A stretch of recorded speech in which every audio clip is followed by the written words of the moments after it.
네, 여러분 반갑습니다. 한겨레 데일리 라이브 뉴스 다이브 시작합니다. 어서 오십시오. 고현준입니다. 자, 저희가 이제 방송 전에 한 5분 정도 마이크와 카메라가 열려 있는데 그 시간에 열렬히 또 발언을 해주셨던 세 분 소개를 해드리고 오늘 내용 살펴보겠습니다. 첫 번째로 소개해드릴 분은 오랜만에 이 조합을 보는 것 같아요. 그러니까요. 네. 자, 노짱자매가 완성체로 돌아오셨습니다. 노영희 변호사, 장윤미 변호사입니다. 어서 오십시오. 네, 안녕하세요. 안녕하세요. 마음이 네. 편안합니다. 어서 오십시오. 네. 그리고 이 노짱자매가 계신 곳에 같이 계시면 시너지가 생기는 분 JYP 박진영 비평가 함께합니다. 어서 오십시오. 안녕하세요는 정도. 안녕하세요.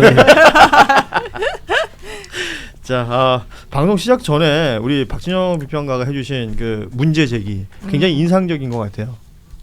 법치주의가 아니라 입헌주의다. 입헌주의죠. 법치주의라고 하면 이제 룰 오브 로잖아요. 네. 지배 도구로서의 통치의 기술로서의 법치주의를 이야기하는 거고 이게 일본 말이에요. 룰 오브 로가 법치주의로 해석되는 거. 그리고 원래는 이제 발음이 안 좋습니다. 컨스티튜셔널리즘. 컨스티튜셔널리즘. 입헌주의라고 하죠. 예. 헌법을 가지고 국가를 운영한다. 이 뜻은 국민의 기본권이 우선이라는 뜻이에요. 법을 통치의 도구로 본다는 뜻이 아니라. 근데 그 시민혁명 이후에 이 계약서로 해가지고 사회계약서로 해서 나의 주권 일부를 국가에 위임했다. 예. 이게 입헌주의의 기본적인 정신입니다. 그래서 우리 한국에서는 그 사회책 고쳐야 돼요. 법치주의가 아니라 입헌주의로 고쳐야 되고요. 또 우리가 이제 고쳐야 될 것 중에 하나가 그냥 민주주의를 막 쓰는데 민주주의와 공화정은 같이 붙어서 나와야 돼요. 민주공화국이다. 하는 게 굉장히 중요하고요. 원래는 이게 민주적인 공화국이다. 예. 이 민주주의가 수식하는 거예요. 공화국을. 즉 정치체제라는 것은 공공의 선을 수고하는 것이 목표고 그 과정과 절차가 민주적이다. 이런 뜻인데 그래요. 우리는 민주주의가 최고의 목표인 것처럼 착각하는 경향이 있어요. 그걸 남발하는 경우들도 있어가지고 예. 무식해서 그래요. 쉽게 말하면. 요즘 관련해서 뭐 문제들도 많이 있는 것 같습니다.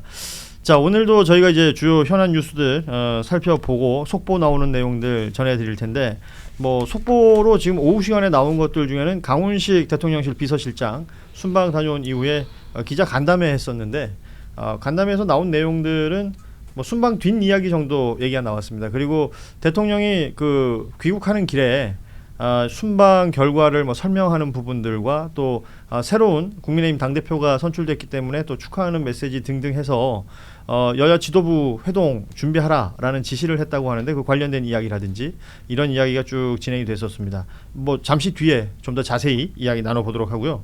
오늘 처음으로 다뤄볼 뉴스는 일단은 한덕수 전 국무총리 구속영장 기각에 대한 이야기를 좀 했으면 하는데 생각보다 심사 시간도 짧았고 빨리 나왔죠. 그리고 결과도 굉장히 일찍 나온 것 같아요. 네. 어제 밤 10시 되기 전에 나왔거든요.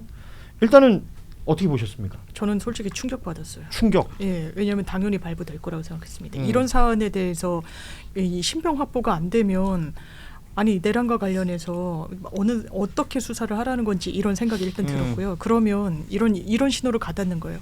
개헌 문건을 실제로 보고도 나중에 영장실질 단계에서 판사님 사실은 못 봤다고 얘기한 거 거짓말 맞습니다. 잘못했고요. 예. 저 지금 뉘우치고 있습니다. 법꾸라지예요. 그때 국민 앞에 뭐라 그랬습니까? 심지어 헌재 나가서 국회 나가서 위증을 몇 차례나 했습니까? 말도 되지 않는 거짓을 지어냈어요. 뒷주머니에 꽂혀 있는 걸 아침 출근길에 봤다고. 그러면서 말을 딱 변하는 거예요. 왜냐하면 자기 구속되기 싫거든요. 예. 판사님 잘못했습니다. 그러면서 국무회의도 아마 그렇게 보여요. 이거는 객관적으로 봤을 때 11명 정적수 딱 되니까 기다렸다가 2분 만에 그냥 종결시켜요. 그럴 수 있는 권한은 윤석열이 아닙니다. 그거는 한덕수예요. 그런데 그 부분과 관련해서 아니다 만류하려고 했다. 근데 판사가 다툼의 여지가 있다고 그랬어요. 이 피의자의 행위에 대해서 법률적인 다툼의 여지. 그러면 이런 것 같아요. 제 생각에는 이거 윤석열이 너무너무 강경하게 하길래 내가 어쩔 수 없었어요. 내 진위는 사실 정말 말리려고 했어요. 그런데 이것을 다 제동을 걸었던 건 윤석열입니다. 이러면 그런가? 이 단건만 보잖아요, 판사는. 그래서 여전히 기름장어 같은 행태를 보인다. 아니 그 다툼의 여지가 있다라는 것이 영장에 이제 기각 사유가 될 수 있다라고 하는데 그 다툼의 여지보다 더 강한 게 뭐 증거인멸의 우려나 이런 것들이 아닐까 싶은데 이 부분은 뭐 그동안 거짓말 너무 많이 했잖아요. 근데 저는 좀 조금 저는 사실은 영장이 기각될 가능성도 있다고 생각은 했는데. 그래요? 네, 근데 이제 왜냐하면은 저는 한덕수 씨가 엄청 미주알 고주알 특검에서 다 말을 했다는 거예요. 그러니까 그렇게 미주알 고주알 다 말을 하게 되면 사실 구속을 시키나 안 시키나 그리고 구속 안 당하려고 그런 걸 한 거기 때문에 저는 그래서 이 법적으로 다툼의 여지는 없고 대신 증거인멸의 우려가 없기 때문에 또 내지는 그러니까 도주의 염려가 없기 때문에 이 사람에게 영장 안 냈는다. 이렇게 하면 내가 이해를 했을 것 같아요. 그래요. 근데 법적으로 다툼의 여지가 있다는 말을 딱 해버리는 순간 그래. 갑자기 좀 너무 좀 이해가 안 가는 거예요. 왜냐하면 한덕수 총리는 거짓말한 거 이제 위증 이거죠 당연히 문제가 되지만 그보다 더 문제가 되는 거는 자기가 계엄을 막기 위해서 국무회의 소집을 했다 그러는 거예요. 그 주장을 하고 있죠. 네. 예. 근데 실제 국무회의에서 어제 채널A도 그렇고 지난번에 김용현 씨도 그렇고 그 당시 국무회의에서 계엄을 반대한 사람은 2명이라 그랬단 말이죠. 근데 계엄 반대한 사람 중에는 한덕수가 안 들어갔다는 거예요. 만약에 한덕수 말이 맞다면 계엄을 막기 위해서 국무회의 소집을 건의했다 그 말이 맞다면 당연히 그 국무회의 때도 당연히 나는 반대입니다라는 의사를 먼저 표현을 그랬겠죠. 하고 사람들에게 이거 옳지 않은 저희 계엄이다라는 걸 알려줬어야 되는 건데 이 사람 말하고 행동이 완전히 다르거든요. 이 사람은 반대를 안 했고 오히려 자기가 지지를 하기 위해서 특검이 말한 것처럼 이 사람이 그 윤석열에게 명분을 주기 위해서 국무회의를 소집해 준 거나 마찬가지인데 그걸 가지고 판사님이 영장을 안 내주는 사유로 쓰면서 법적 다툼의 여지가 있다? 이 부분이 나는 좀 솔직히 이해가 안 갔어요. 물론 그분이 주장한 내용은 이거 같아요. 판사가 얘기한 거는 법적 다툼이 있다는 말의 의미는 이 사람이 정말 내란죄의 방조범인지 아닌지에 대한 다툼의 여지가 있다. 이제 이 말을 하고 싶었을 것 같아요. 그 얘기겠죠. 예. 네. 그렇지만 그렇다 하더라도 자기는 계엄을 막기 위해서 국무회의 소집을 건의했다고 하면서 실제는 계엄을 막인 게 아니라 오히려 더 찬송하는 것처럼 행동했으면 그건 방조가 맞거든요. 그러니까 절차적 당위성을 만들기 위한 국무회의였다. 저는 그래서 판사님이 너무 이 한덕수 씨가 주장하지도 않은 내용을 가지고서 너무 좋게 해석을 해주면서 이 사람을 풀어주려고 하는구나. 애써 선의의 해석을 했다. 그리고 막 그 당사자는 하지도 않은 행위를 자기가 막 갖다 붙여주면서 너의 행위는 방조 아니야. 너 그 입장에서 어쩔 수 없었을 거야. 이렇게 지금 일부러 오히려 이 사람에게 이 행동한 것을 잘했다라는 식으로 뭔가 메시지를 주는 그런 격이 됐거든요. 저는 그래서 그게 좀 이해가 안 갔다. 그래서 이 재판부는 방조라고 하는 방조범에서의 방조라는 걸 상당히 좁게 해석하는구나. 그리고 일부러 이 사람을 풀어주려고 하는구나. 이렇게 저는 생각을 했어요. 예.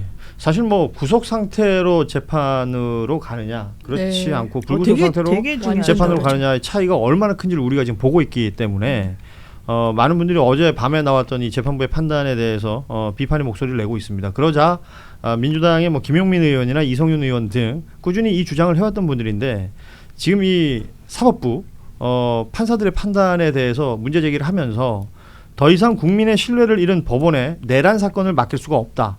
당 지도부는 내란 특별재판부 설치를 결단하라.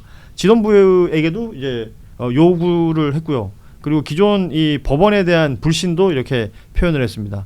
내란 특별재판부 설치 여기에 대해서 어떻게 생각하세요? 제가 초창기부터 주장했잖아요. 특별법을 만들어야 된다. 법 자체를. 특별법을 만들어서 특별재판부에서 결정해야 된다라는 말씀을 제가 계속 드렸는데요. 박지영 특검보가 이제 법원의 결정을 존중한다 이런 이야기를 했는데 전 존중하지 않습니다. 기분 나쁩니다. 예. 두 분이 이제 법적인 부분들을 설명을 하셨는데요. 저는 역사적 맥락을 한번 말씀드리고 싶은데 영화 암살이 생각났습니다. 이정재가 밀정 노릇을 했던 이정재가 해방된 이후에 재판부에 앉습니다. 그 재판 과정에서 나왔던 이야기는 이겁니다. 불분명하다. 증거가 불분명하다. 그리고 논쟁의 여지가 있다. 비슷한 이야기를 합니다. 그리고 일제강점기 시절에 일제강점기의 압박에 의해서 많은 사람들이 그렇게 해왔다. 이렇게 이야기하면서 친일 부역자에게 면죄부를 줍니다. 그리고 돌아서 나오다가 전지현에게 총 맞아 죽죠. 한국 사회에서 이런 역사 청산이 없었기 때문에 기득권의 법을 가지고 노는 행태는 지금까지도 저는 이어지고 있다라고 이렇게 보고 있습니다. 그 암살에 나왔던 그 재판부가 바로 반민특위 재판부였거든요. 네네네. 예. 그래서 제가 봤을 때는 이 부분들은 특별법에 의해서 특별재판부를 통해서 저는 해결해야 된다고 봅니다. 왜냐하면 아까 말씀드린 것처럼 검찰 독재는요. 판사들의 손바닥 맞장구질이 없었으면 해결될 수가 없었어요. 군사 독재 정권 때 검사가 시녀가 돼서 기소를 하고 거기에 대해서 재판부가 앞잡이가 돼서 선고를 때립니다. 예. 그래서 민청학년이라든가 인학정 사건 억울한 사람들이 목숨을 잃기도 했던 겁니다. 한 번이라도 청산된 적이 있습니까? 없습니다. 그래서 저는 이번만큼은 특별법에 의해서 특별재판부가 꼭 만들어져야 된다는 말씀을 드리고 싶습니다. 그러니까 내란이라는 특별한 상황이기 때문에 재판부도 기존에 있던 법원이 아니라 새로운 법원이 필요하다라는 주장들을 하십니다. 그 내란 특별 재판부가 만들어지려면 어떻게 되나요? 국회에서 입법을 하고 그 법에 따라서 재판부 설치하면 가능은 한 겁니까? 그 이 기간이라는 게 있을 거고 그리고 또 새로운 법정이 생기면 뭐 소급 뭐 이런 것들도 그런 얘기를 이슈가 해야 되잖아요. 따라붙죠. 기본적으로 법원에 이제 판사수는 법정되어 있어요. 일단 법에 정해져 있고 그러면 기존에 있는 재판부를 별도의 특별 재판부로 옮길 것인가의 문제부터 아니면 증언을 할 것이냐.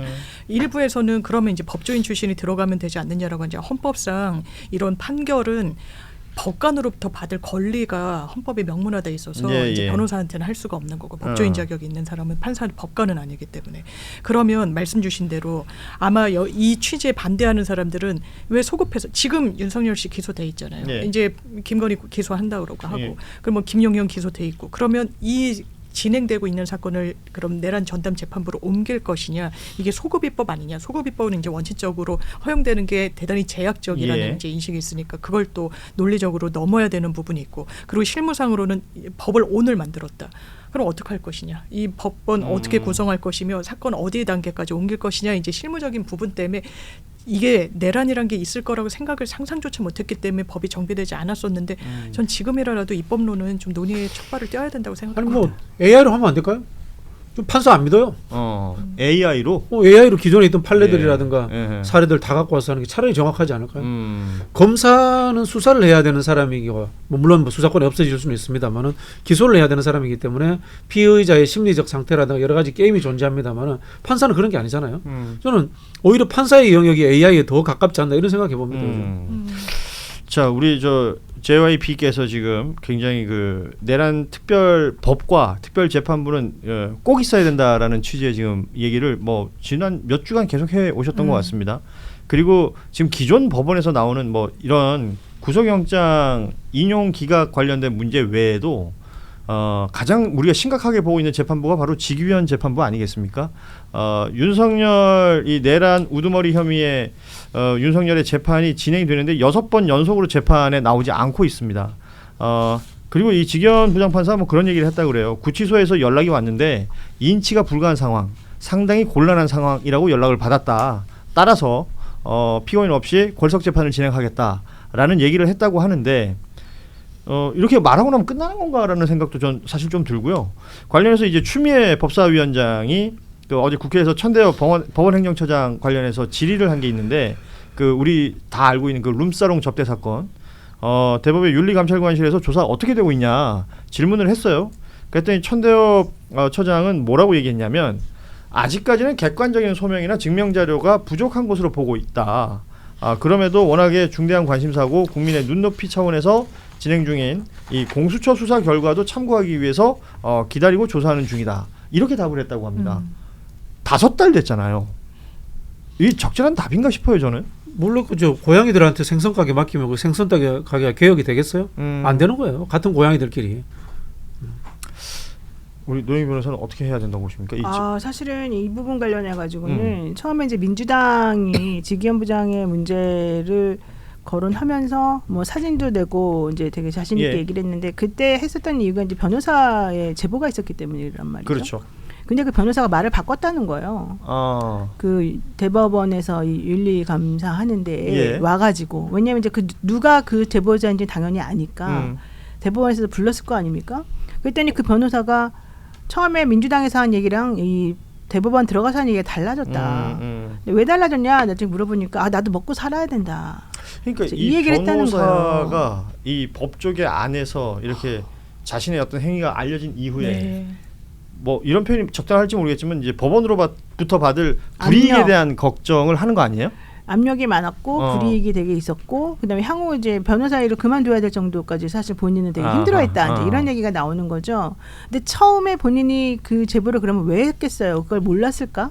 저는 그건 아니라고 생각해. 누구라도 사실 그거는 충분히 납득이 가는 얘기였고 감수하고 했을 거라고 처음에 저는 이제 생각을 했는데 이게 또 대법원에 가서 보니까 또 일이 커지고 보니까 그게 아니라는 걸 이제 깨달은 것 같아요. 이제 그래서 말을 바꾸는 바람에 이게 조금 애매해졌다는 게 이제 민주당의 주장이었어요. 예. 근데 이제 추미애 법사위원장이 또 이제 어제 한 말, 오늘 한 말을 들어보게 되면 그 변호사의 제보만 있는 게 아니다. 예. 실제 이 지기현 부장이 접대받았다고 하는 건과 관련해서는 다른 종류의 증거도 있다는 게 사실 이제 나온 얘기거든요. 지금 뭐 페이스북에 글 올린 내용 저희가 화면에 띄워놨는데, 그러니까 650만 원 정도의 향응을 받은 제보를 당일날 받았다는 거고, 이건 뭐 형사처벌 대상이다. 이게 법원의 제 식구 감싸기다. 이렇게 강하게 비판을 했습니다. 그러면 이 제보들이 다 사실이라면 말한 것처럼 형사처벌의 대상이 될 수도 있는 거 아니에요? 그러니까요. 게다가 지금 지기현 부장의 행동이 되게 이상하잖아요. 예. 그게 정상적인 그 부장판사의 행동이 아니에요. 특히 내란죄를 심판한다고 하는 사람으로서 매우 부적절한 행동을 지금 하고 있어요. 우선 뭐 650만 원의 향을 받은 게 사실인지 아닌지는 모르겠지만 실제 되게 의심스러운 상황이고 그런 상황에서 그러면은 본인이 이 윤석열이라고 하는 사람을 재판하는 데 있어서 좌고우면하지 않고 똑바로 객관적이고 독립적으로 공정하게 그러면 이 사법권을 행사하고 있느냐. 우리가 아무리 냉정하게 따져보고 정말 이 사람 편에 서가지고 그럴 수 있다고 생각하면서 한번 판단을 해보더라도 상식적으로 절대 있을 수 없는 그런 그렇죠. 재판 진행을 예. 지금 하고 있어요. 예. 우선 윤석열을 풀어준 그 구속 취소 계산하는 방법부터가 너무 이상했는데다가 예. 그 이후에 재판하는 과정에서 이 검사 쪽에서 얘기하는 거는 사실 거의 안 받아들이고 다 윤석열 변호인한테만 무조건 다 물어본다는 거예요. 그러니까요. 그리고 윤석열 예. 변호인이 주장하는 내용으로만 사실 모든 게 가고 있고 예를 들면 특검 측에서 윤석열이가 이 재판부하고는 아무 감정이 없다고 하면서도 이 재판부에 나오지를 않는 이유가 제가 석연치 않으니 가서 강제인치라도 할 수 있게끔 해주세요. 그 말 전혀 듣지 않았다는 거고 실질적으로 내란 재판은 되게 중요한 재판이기 때문에 일주일에 한 번씩만 하면 안 돼요. 왜냐하면 6개월 물론 지금 조금 늘어났습니다만 6개월 해가지고 안 되고 예. 작년 그때 박근혜 전 대통령 김세현 부장이 재판할 때도 일주일에 4번씩 하면서 꼬박 1년이 걸렸다는 예. 거예요. 그 재판하는데도 이렇게 오래 걸렸는데 물론 지금 특검이 진행되고 있습니다만 이 재판하는데 이렇게까지 그냥 세워라 내워라 네 알아서 나오든지 말든지 너 편한 대로 해라 이렇게 놔두는 재판장은 없어요. 내가 알기로는. 아무리 걸석 재판을 인정해 주려고 하더라도 한두 번은 최소한 강제 구인을 하려고 하는 시도는 한다고요. 또 내지는 재판부가 변호인 측에다가 제대로 된 변명을 내놓으세요. 당신 진짜 못 나온다는 사유를 밝히세요. 이렇게 하는 게 맞아요. 예. 왜냐하면 내 재판부에 대해서 문제가 아니라고 특히 주장했다면 그럼 내 재판부에 대해서 문제가 아니라고 하면서도 다른 이유를 가지고 내 재판 못 나온다고 하는 사람은 그냥 내버려 두는 판사가 어디 있어요. 말이 안 되잖아요. 그러게요. 그런데도 불구하고 지금까지도 아무런 생각이 없는 거예요. 이분은. 게다가 실제 어떠한 재판부도 물론 휴가 기간이 필요한 건 맞습니다만 휴가 2주 꼬박 채워가면서 그렇게 정말 널널하게 재판하는 사람 없거든요. 이런 걸 보게 되면 이게 재기현 재판부는 분명히 뭔가 있어 보이고 예. 분명히 의심스러운 정황이 있잖아요. 그리고 우리가 지금 사법 수리를 못하고 있는 이유 중에 하나가 그 재판부의 행동 때문인 것도 예. 있어요. 그러면 본인이 제대로 된 판사로서 제대로 된 역할을 하고 싶다면 사법부의 불신을 자초하는 이런 행동을 하면서 스스로가 이상한 상황을 좀 만들지 말고 뭔가 좀 제대로 된 행동을 할 수 있게끔 혹은 우리를 납득시킬 수 있을 만큼 사법부의 재판지휘권을 행사하란 말이죠. 예. 그거 안 하고 지금 이렇게 버티면서 나는 그냥 뭐 너 안 나온다고 하니까 알았어 네 맘대로 해 이렇게 놔두는 걸 가지고 이 모든 거를 그냥 전부 다 나 안 할래 이러면서 우리한테 사보타지 하듯이 이렇게 보니까 지금 게 너무너무 이해가 안 가요. 솔직히 그러니까 말해서. 저 많은 분들이 분노하고 화를 내시는데 저는 일면 약 올라 죽겠어요. 그러니까 이 사람이 하는 게 위법한 행동은 아니다라고 지금 스스로 생각하니까 하는 거 아니에요. 그렇죠. 재판을 일주일에 한 번씩 세워라 그게 내워라 사보타지야. 그게 네, 하면서 그러니까 저러다가 연말에나 연초에 인사했으면 도망가려고 하는 것 같아요. 그렇죠. 그러니까 이런 상황을 그러면 지기현을 컨트롤할 수 있는 데가 대법이라면 그 대법원의 조희대 법원장부터 시작해서 이거 보고 있을 거 아닙니까? 보고 있겠죠. 근데 지금 뭐 아무런 것도 없이 지금 몇 달이 지나가고 있어요. 그러니까 이 지기현 재판부는 일단 법관 하나하나가 이제 독립된 헌법기관이라는 이유로 관여하는 데는 이제 검찰과는 좀 달리 제한적이 있다라고는 합니다만 법원은 좀 부끄러운 줄 알아야 돼요. 이게 선례가 돼서는 안 됩니다. 말씀 주신 대로 걸석 재판이란 건 불가능하거나 윤석열을 끌어내는 게 현저히 곤란해야 돼요. 본인이 해봤나요? 지금 본인이 판단의 근거로 삼는 게 뭡니까? 구치소에서 그 연락 교도관들 왔대요. 연락받고 얘기한다는 거. 어느 재판부도 이렇게 하지 않았어요. 이런 사안에서 박근혜 전 대통령 일주일에 4번씩 재판하면서 구인영장 발부해가지고 끌어내려고 했었습니다. 심지어 증인으로 출석하지 않는다고 했을 때도 그 해당 재판부가 동일한 선택을 했었어요. 왜 지기현만 이렇게 재판을 합니까? 이해하기 힘든 이 법원의 행태 때문에 특별재판부 얘기가 나오고 있는데 이건 또 어떻게 진행이 될 것이냐. 특검에서 일단 지기현이 수사 대상 중에 하나입니다. 날짜에서 시간을 바꾼 것 때문에 그건 뭐냐면 지기현은 피의자 혐의가 있기 때문에 가능성이 있기 때문에 이 특검에 대해서 불만일 수밖에 없는 사람이에요. 그럼 이 사람 이거 회피해야 되는 거예요. 이 재판 자체를. 그렇죠. 안 하고 있는 거예요. 이거. 그러니까 그렇게 버티는 걸 어떻게 다른 수를 못 쓴다는 게 너무 저는 지금 약이 오른다는 거예요. 다른 수를 못 쓰는 게 아니라 다른 수를 쓸 수 있죠. 당연히 할 수 있는데도 불구하고 사실은 지금 손을 잘 안 대고 있다는 게 더 문제인 것 같아요. 저는 이분이 말이 딱 맞는 것 같아요. 루이님이 조희대가 심어놓은 중앙지법 판사들이 교묘하게 기각 구속 줄타기를 하면서 특감을 무력화시키고 있습니다. 그렇게 시간을 끌면서 이렇게 되면 한덕수 같은 사람 영장은 기각했잖아. 그럼 막 뭐라 그러려 그러면 아니 왜 그래? 그 사람 지난번에 저 사람은 발부해줬잖아. 똑같은 판사였어. 이렇게 되면 또 할 말이 없어지거든요. 그러니까 실질적으로 이거 가지고 장난질 치는 느낌을 사실은 좀 받아요. 그러니까 그래서 약 오른다니까.